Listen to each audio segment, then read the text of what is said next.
Tu es né à Montréal, tu as grandi à Montréal et tu repars demain en avion à Montréal. Ouais. Toute ma jeunesse, j'avais des amis que québécois. C'est vraiment rendu à l'université où j'ai eu mes premières amies marocaines et là j'ai fait « Oh my God, you understand me !»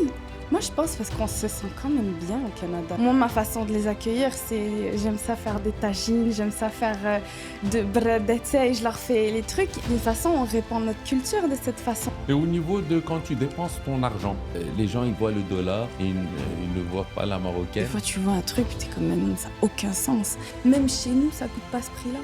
Et tu as commencé un podcast il n'y a pas longtemps qui s'appelle 1001 quêtes. Ouais. Pourquoi tu l'appelais 1001 quêtes? Je me suis beaucoup cherchée dans mon parcours et j'avais 1001 quêtes et j'avais envie de les explorer avec des invités. Parce que la quête, c'est quelque chose de très personnel, tu vois, c'est ton chemin. Donc j'avais envie d'explorer le chemin de chaque personne, puis de potentiellement me reconnaître. بغيت نعرف كيفاش نهضر. بغيت حتى أنا نحس بأن je suis marocaine, tu vois. سميتي نبيل made in Morocco nota bene.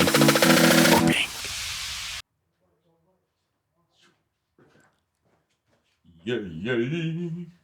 Are you ready? Les fruits, ouais. Il y a du Ready, café. ready. Merci pour les fruits. Je t'ai offert du café, mais tu n'en bois pas. Non. Tu m'as kidnappé d'une sieste inopinée. Donc, il fallait que je prenne un café. Wassalamu alaikum wa marhaban bikoum fi épisode jadid dial Nota Bini ou Bink. Aujourd'hui, je suis avec non seulement quelqu'un qui est plus que la famille, c'est aussi une femme, une jeune femme des médias basée à Montréal au Canada. Elle a initié le podcast 1001 quêtes tout récemment. Walakin aussi, elle fait maîtresse de cérémonie, elle travaille dans l'événementiel.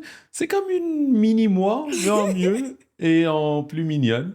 Ladies and gentlemen, Kenzu Znebar. Bonjour Nabil. Comment vas-tu là?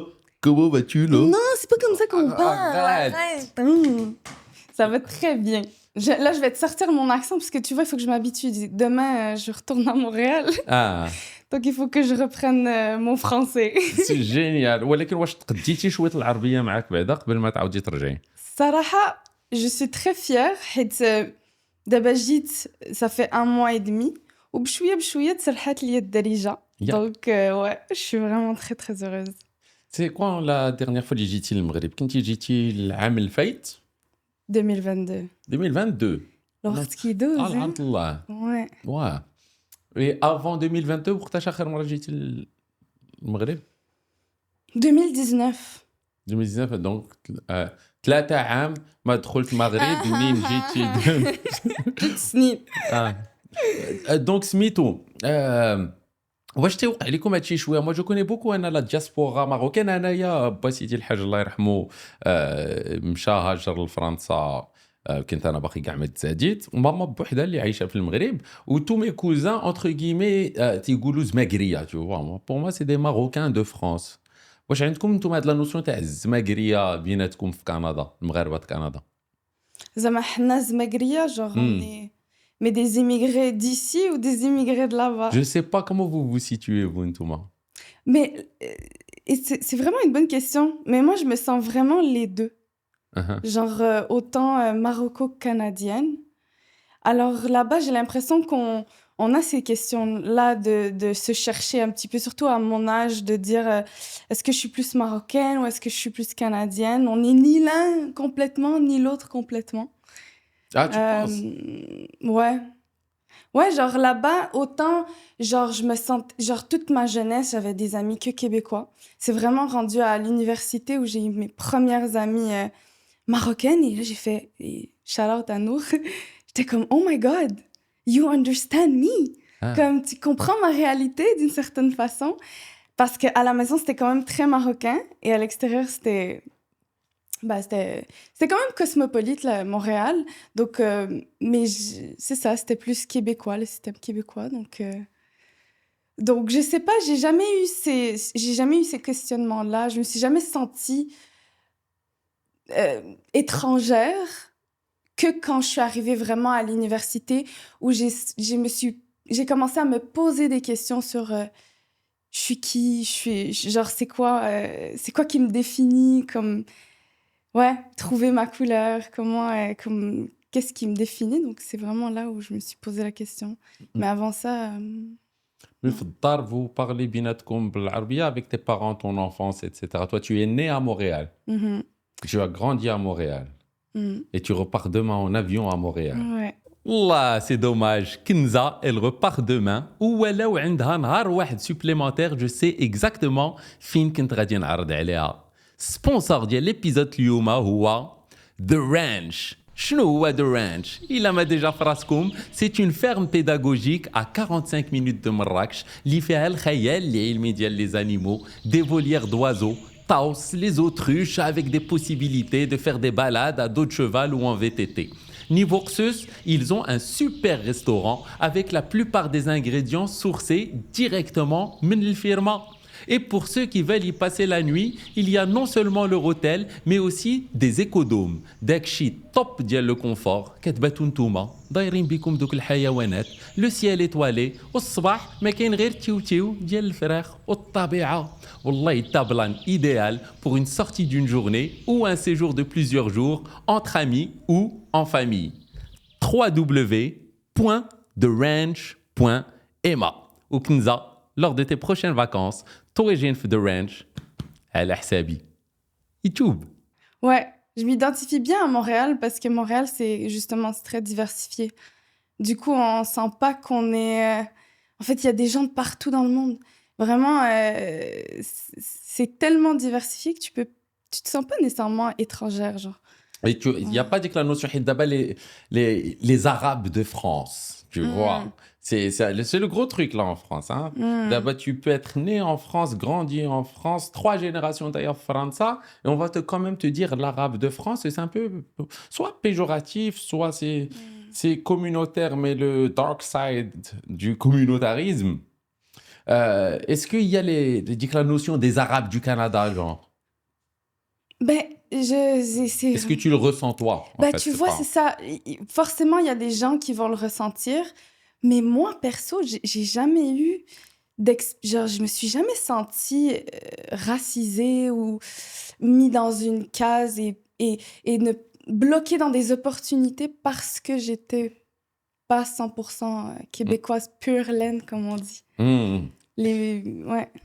Il y a aussi un truc par rapport au Canada, c'est que les parents, un de mon entourage, du haut de la 40 piges, tout le monde, à une ou deux exceptions près, et ils sont des douzaines. L'Imcha le Canada, et ils font d'une famille là-bas, et tu vas le voir une fois peut-être tous les 5 ans. Les gens, le Canada assimile ces immigrés. Donc, بنادم تيمشي يقرا في كندا من مورا الباك ما تيرجعش للمغرب. Ils sont assimilés et après ils font de leur famille là-bas et après ça y est, ils viennent de temps en temps. Pourquoi est-ce que c'est comme ça? Est-ce que parce que c'est loin du Maroc ou là c'est la vie sociale là-bas qui est fchkel? Moi, je pense parce qu'on se sent quand même bien au Canada. Genre, je pense que les gens, ils restent parce que il y a plein d'opportunités pour eux, parce que quand même, c'est très bien pour y vivre en tant que famille. On a des parcs, le système de santé, le système est bien fait pour les familles. Il y a énormément d'aides sociales aussi qui sont fournies pour les familles. Moi, je pourrais pas parler nécessairement pour les gens, mais genre, ouais, on se sent bien, on se sent chez nous, entre guillemets, ouais. On se sent pas... Ouais. Ouais. Et quand tu viens au Maroc, tu te sens chez toi à fond ou là tu sens que... Ouais, c'est une bonne question. Quand je suis arrivée... Non, au début, j'étais un peu comme...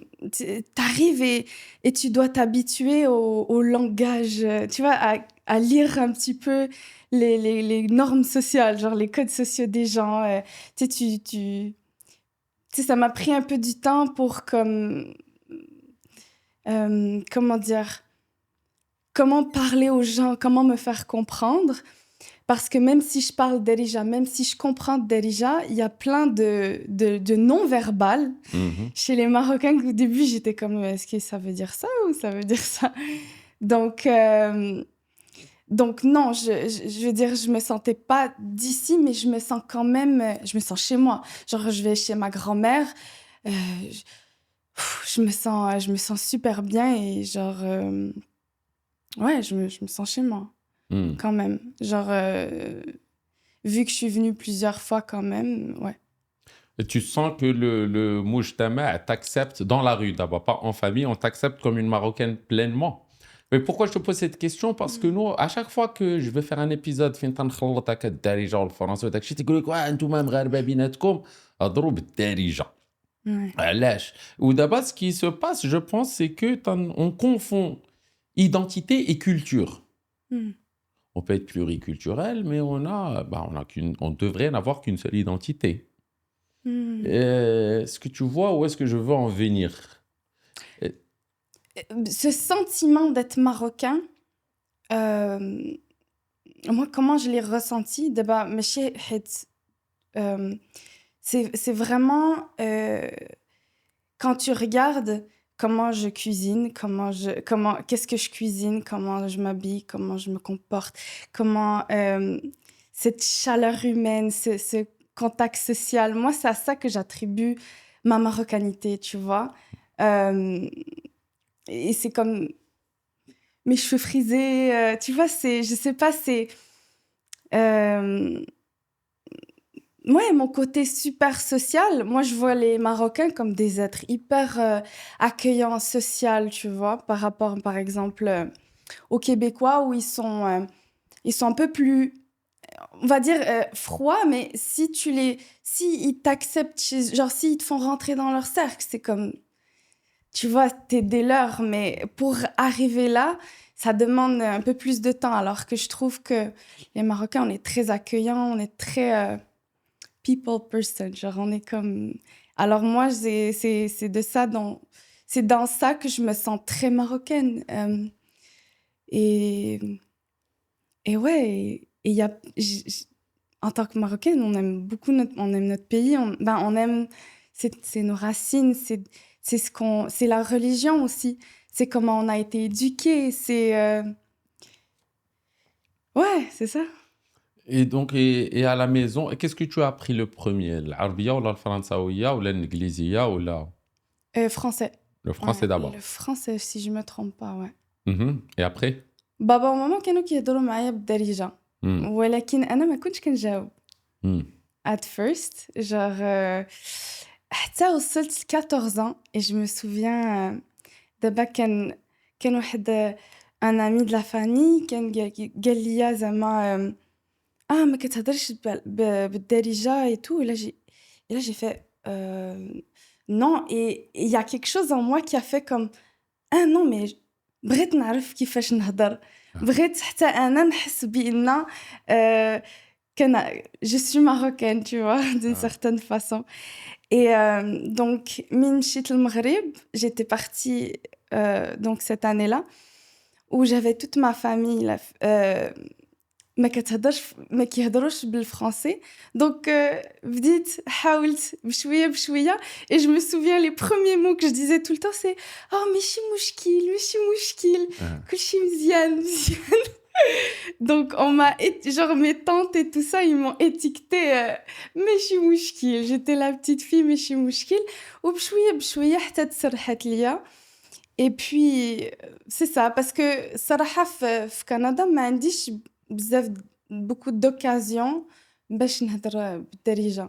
ولكن ملي جيت هنا بحال دابا en un mois صافي genre مع مول الطاكسي شفت راسي بين كنعرف يمكن لي نهضر معاه يمكن لي زعما je peux entretenir des conversations الا بغيت سولت على شي حاجة بغيت شي حاجة كينعتو ليا زعما des directions je vais comprendre donc الا بغيت زعما نمشي نتقدى شي حاجة غادي زعما غادي يمكن لي نديرها facilement et ouais c'est ça. Et tu connais des Marocains du Canada qui parlent pas arabe? Beaucoup. Beaucoup. Ouais, mon cousin, shout-out à Karim. Yeah. Ouais, son dirigeant est trop drôle. Mais il essaye grave. Et puis lui aussi, je pense, bchouya, il veut capter un petit peu. Ouais. Et ça fait comment, en fait? Et c'est quoi le rapport entre Marocains du Canada par rapport à un Mghribi du Canada qui parle pas, lui, الدارجة تهضروا بيناتكم غير بالفرنسي, غير بالanglais, Ouais. ou زعما c'est kiff walou, زعما genre c'est pas la fin du monde, ou là est-ce qu'il y a des gens qui disent ouais bordel, ouais t'es marocain, faut que t'apprennes l'arabia, ou là hania. C'est plus, comme je t'ai dit, c'est plus c'est plus la génération, maintenant, de nos parents qui vont nous le dire. Ils vont nous dire, ah, tu sais, c'est important de parler de Darija et tout. Mais entre nous, non, on parle même montréalais, tu vois, c'est le slang de Montréal. Donc, ouais, non. Mais c'est vrai que, comme je t'ai dit, quand je suis arrivée à l'université, mon ami Nour, certaines amies à moi, là, je suis contente quand je peux leur sortir des phrases, elles vont comprendre, tu vois, Ouais. ou des expressions. Et là, ça fait plaisir parce que tu sens que il y a un sentiment d'attachement qui est quand même particulier, ouais. Tu sens, elle est marocaine, donc tu peux lui dire des choses et qu'elle va comprendre vite. Donc ça, ouais. Et même des amis tunisiens, algériens et tout aussi, genre, on va pouvoir... Il y a des choses qui sont aussi similaires, tu vois. Donc, ouais. Il y a beaucoup de Marocains au Canada. Ouais. Ben, je sais pas, je pense qu'à Montréal, on doit être plus de 100 000. Donc, quand même, on a une belle communauté de Marocains, ouais. Je sais que j'ai jamais été, mais j'ai rencontré beaucoup de gens ici pendant des grands événements au Maroc. Et tu trouves beaucoup de Marocains, genre qui sont soit maires d'une ville, ou bien tu les trouves dans des postes de députés, des trucs super carrés, tu vois, tac, et ça fait plaisir. Et parce qu'on n'a pas l'habitude de beaucoup voir ça dans le paysage médiatique, on va dire, européen et surtout français. Mais au Canada, tu as l'impression que il y en a énormément. Ouais. Oui, 100%. Déjà là, je viens de voir une vidéo sur... c'est Sari, je pense, qui s'est d'ailleurs présenté là. Je pense que c'est dans la région de Montréal-Nord, si je me trompe pas, ou Henri Bourassa, un truc comme ça. Et ouais, en vrai, ça nous fait plaisir.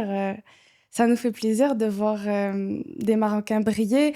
Et puis, il y en a de plus en plus. Et moi, tu sais, dans les paysages médiatiques, une des personnes qui m'a fait me dire ah, mais ouais, c'est cool. En vrai, elle me ressemble. Elle fait ce qu'elle aime. C'est Tina Malawi, qui, j'espère, un jour, va venir dans ton podcast parce qu'elle a tellement de choses à raconter, tellement une belle histoire. C'est une vraie lumière, cette fille. Elle a joué dès son jeune âge dans la comédie musicale Hairspray, qui est énorme production, qui a été une production de, je pense, Juste pour rire, si je ne me trompe pas, quand elle a eu 21 ans. Puis de là, elle a fait énormément de choses. Et aujourd'hui, elle travaille pour Radio-Canada, qui est la chaîne de télé comme vraiment du Canada. Et c'est dans son énergie, et elle a gardé son aura, et je trouve vraiment qu'elle a une aura de marocaine, tu vois, genre très enjouée, très... je sais vraiment pas comment l'expliquer, mais elle l'incarne super bien. Et je trouvais que de voir ce genre de personnes-là, ça nous inspire aussi, nous, à nous impliquer, puis à faire des grandes choses au Canada, ouais. Et est-ce que ça devrait nous inspirer, nous, à immigrer au Canada?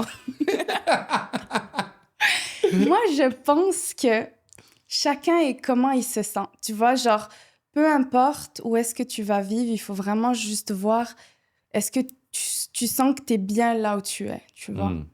Donc, s'il y a des gens qui veulent essayer, moi, je leur dis juste, venez tester et vous allez voir si vous vous sentez bien. Et puis... Malgré ils vont tester, ils ne reviennent pas. Donc là, par expérience.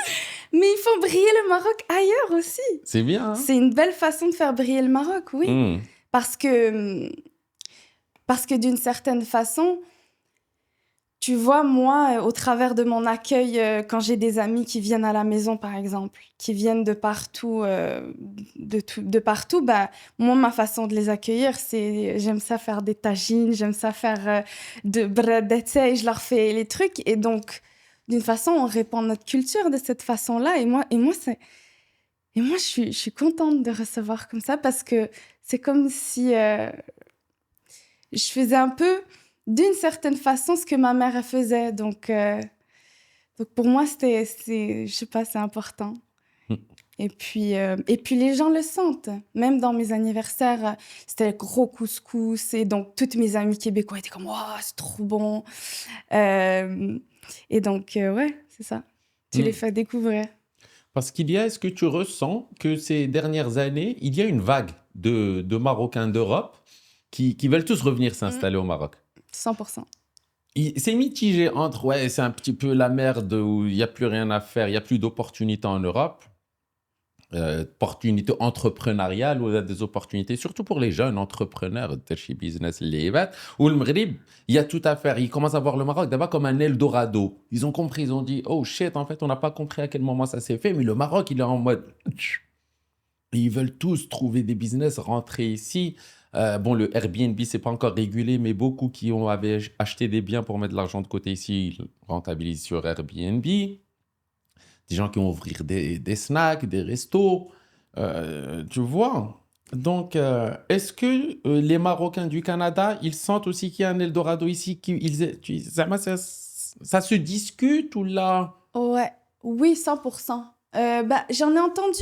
Bah, déjà, il y a Hiba qui porte ça, qui inspire la jeunesse marocaine du monde à s'installer, à venir et contribuer au Maroc.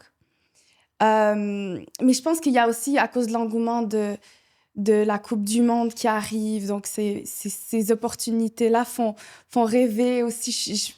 Je pense d'une certaine façon, c'est surtout le climat, qui ferait rêver les Canadiens à venir s'installer au Maroc pour faire des choses. Et aussi, euh, Bon, après, tu sais, bon, le climat, il a toujours été ce qu'il a été. Mais plus particulièrement, toi, dans tes cercles de jeunes et dans les conversations un peu de tous les jours, est-ce qu'il y a eu un shift?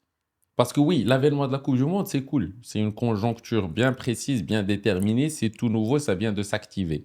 Le climat, on a toujours eu le climat. Ça ne veut pas pour autant dire que la plupart de mes amis avec qui j'ai étudié quand j'étais gamin, qui vivent maintenant au Canada, que je les vois tous les ans. Le climat, même en vacances, je les vois ailleurs, je sais pas. Donc, bah, moi, je l'ai ressenti de la part, mettons, pas beaucoup de gens, parce que comme je t'ai dit, genre, je pense que j'ai comme quelques amies marocaines, mais tout le monde comme pense à quand même rester au Canada et comme faire sa carrière au Canada. Mais tu vois, à un moment donné, j'ai essayé de partir un projet, par exemple, de venir voir, de ramener une genre de mission et de ramener des Québécois et des Marocains pour venir au Maroc et voir les opportunités de travail et de voir comment... Et donc, oui, il y a comme cette excitation, mais est-ce que les démarches sont réellement faites encore? Pas vraiment. Pas de ce que j'ai observé. Mais c'est ça, quand je suis arrivée ici, d'ailleurs, moi, je voulais voir comment les gens vivaient ici. Je voulais voir est-ce que je me sentirais bien d'une certaine façon de m'installer ici. Donc, je suis pas juste venue en mode touriste cette fois-ci, pour la première fois. Donc, j'ai ressenti ça d'une certaine façon. Je me suis dit, OK, est-ce qu'il y a quelque chose à faire au Maroc? Est-ce que je peux apporter d'une certaine façon mon bagage au Maroc? Donc, je suis venue dans cette démarche-là récemment. et alors, et toi, alors de ton expérience propre, comment s'est soldé ce séjour maintenant de 6 semaines dans cette quête de je veux venir au Maroc, mais pas pour me déconnecter, mais plutôt pour voir si je peux me reconnecter. Me sourcer, tu me disais, Ouais. tu viens pas pour te ressourcer, je suis trop jeune, Ouais, tu te sources. ouais. On est trop jeune pour se ressourcer. Ouais, c'est ça. Bah écoute, quand je suis venue ici dans l'optique vraiment aussi de me reposer puis de regarder c'est comment que ça fonctionne ici, euh, comment sont les gens, comment est-ce que je peux créer des liens. Parce que tu sais, peu importe où tu vas, c'est ta capacité aussi à créer des liens avec les gens qui va faire en tout cas, qui va faire en sorte que tu vas vouloir t'y installer ou pas. Parce que même s'il y a des belles opportunités de travail, euh, c'est aussi, pour moi, c'est important la qualité de vie, c'est-à-dire les amis que tu peux te faire, comment tu vas. Et la vérité, à la fin de mon voyage, j'étais comme, ah, mais mes gens me manquent quand même. Hmm. Tu vois, et donc quand je suis venue ici, j'ai posé la question à ces expatriés, parce que j'ai rencontré des expatriés de France, beaucoup. Et je leur disais, est-ce qu'il y a des Canadiens ici qui sont venus, qui ont fait ce mouvement-là? Parce que j'aimerais bien leur parler, comment ils ont vécu leur transition, comment est-ce que... ouais, c'était quoi leur raison, pourquoi ils sont venus s'installer ici, comment est-ce que ils ont refait leur repère et tout ça. Parce que Ouais, parce qu'il y a aussi il y a une autre partie de mon cœur qui est quand même aussi très canadien-montréalais, tu vois, genre ouais, l'amour pour la nature, le je sais pas, j'arriverai pas à mettre des mots dessus là maintenant, mais d'une certaine façon, à la fin de mon voyage, genre, ma routine, mes gens, mon secteur me manque, ouais, Hmm. ouais. Tu parlais de l'amour de la nature. Au Maroc, on aime beaucoup la nature, même s'il y a des ordures par terre. Ouais. Je- euh, Mais Wallah, on l'aime. Tu sais, c'est comme la tarte quand tu es gamin, il dit ah, je t'aime, mais c'est pour ton bien, mon fils. Schlack. Ma taouche. C'est la même chose, nous, avec la nature, la plage et tout. Elle est assaisonnée. Oh mon Dieu, c'est dégueulasse, c'est horrible, hein. Ça dépend de où tu vas, parce que quand même, moi, là où je suis allée, ça va. C'était des... Genre, Agadir, c'était super bien. Tarazout aussi. Hmm. Euh, Imswan, ça va aussi. Certains secteurs, ouais. Mais ça reste que c'est super chaleureux quand tu viens ici. Le- les gens sont hyper serviables. Genre, euh, c'est ça, ouais, je sais pas. Mais moi, je pense que j'ai une expérience différente vu que je suis marocaine. Donc, je suis trop contente de pouvoir leur parler et de reconnecter justement avec ce côté-là que je connaissais un petit peu moins. Et au niveau de quand tu dépenses ton argent, est-ce que tu sens que des fois, quand tu négocies des trucs, etc., euh, les gens, ils voient le dollar et ils ne voient pas la marocaine? Bah Euh, oui, bah oui. Yax, ça se ressent. Oui, quand même. Moi, je sens qu'on a fait des efforts, hein. Ouais. Parce que à une époque, moi, je le sentais juste de mon regard externe et je le voyais. Alors, moi, quand je suis rentré des États-Unis, ما كنتش نهضر الدارجة كاع مزيان نهائيا. تقول لك على سلامتك يا وليدي كنت نقول لا يسلم عليك الخير يا خالتي. J'étais déconnecté. Je savais plus lire l'arabe. J'ai réappris avec les Ok. journées. Ah, bien sûr. Ah, ça se perd comme... Ah Ah ouais, oui, ok, oui, ok. j'ai perdu. Je connaissais encore l'alphabet بالعربية ولكن je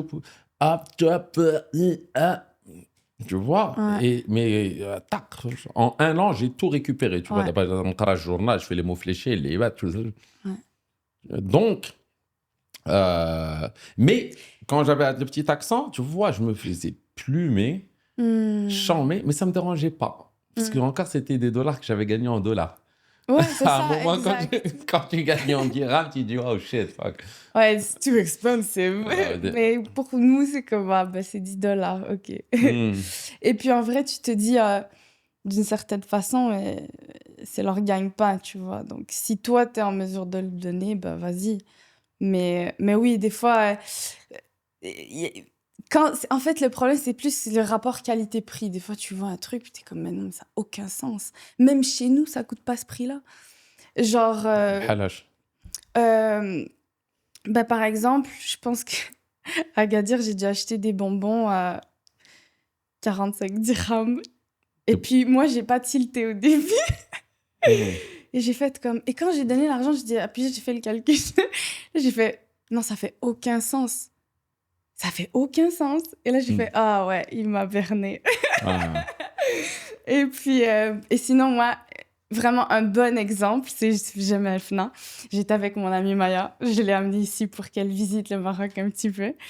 Et puis, on est parti pour magasiner pour des babouches. Et le gars, trop sympa, on sympathise. Et là, je lui parle en arabe et tout, Darija et tout. Donc moi, je me suis dit, vas-y, ça va être raisonnable. Et là, il nous vend la babouche à 300 dirhams.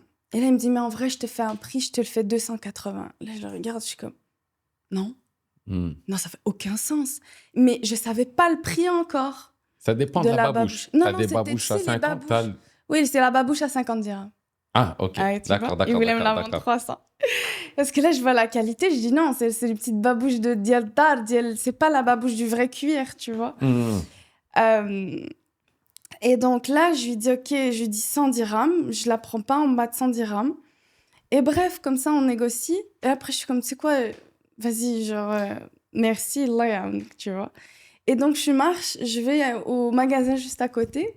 Et là, j'ai dit à Maya, va, reste pas à côté de moi. Je vais aller, c'est le حال. Casse-toi. غادي نمشي نسول انا ومين سولت انا قال لي نخليها لك ب 50 درهم. دونك هضرت معاه بالدارجه et là il me dit 50 dirhams. Et là, je regarde comme, oh my God. Donc, si on avait accepté comme ça tout bêtement. Et c'était la même paire de babouches. Le même design. Exact the same. So, c'est là où j'ai compris que, ouais, il y a dans ton visage money. Ou tu n'as pas encore essayé d'acheter un tapis? Non. Mais c'est... Ouais. Parce qu'apparemment, il y a des histoires de tapis qui coûtent 500 dirhams revendus à 50 000 dirhams. Ils prennent des tapis normaux où ils diront trab, etc. Ils inventent des histoires dessus en mode le tapis, il vient d'une tribu berbère du 15e siècle, machin bidule.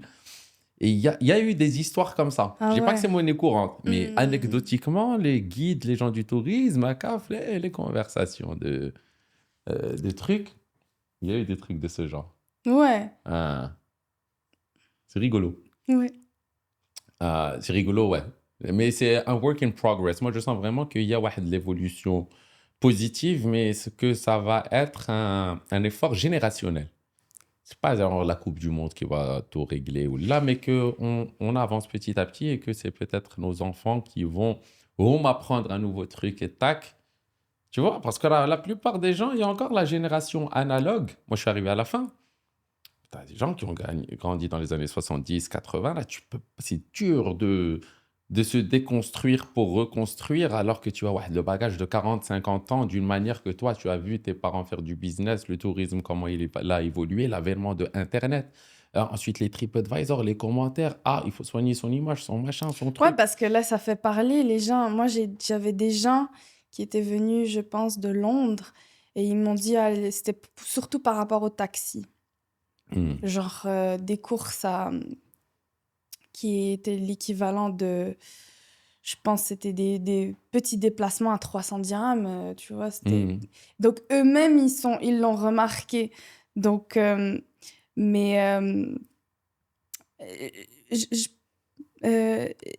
ça dépend des villes, moi, je pense. Parce qu'il n'y a pas toutes les... Genre, par exemple, à Essaouira, j'ai jamais eu de problème. Ouais. Moi, j'aime bien faire l'avocat du diable. Ouais. Ça dépend des villes, mais par exemple, quand tu vas dans une ville comme Rio... Mais c'est ça, c'est dans toutes les villes. En vrai, même en Italie, je me souviens, on était allé avec maman. Et je me souviens, parce que maman, elle a un caractère, donc genre vraiment, elle se laisse pas faire. Je me souviens, pas de combien, mais je me souviens que le taxi va essayer de nous charger à un prix exorbitant. Et là, il a dit, je vais t'appeler la police. Et ma mère, elle a dit, appelle la police. Genre en mode, ça n'a aucun sens le prix que tu nous as donné. Moi, je te donne ça et ça s'arrête là.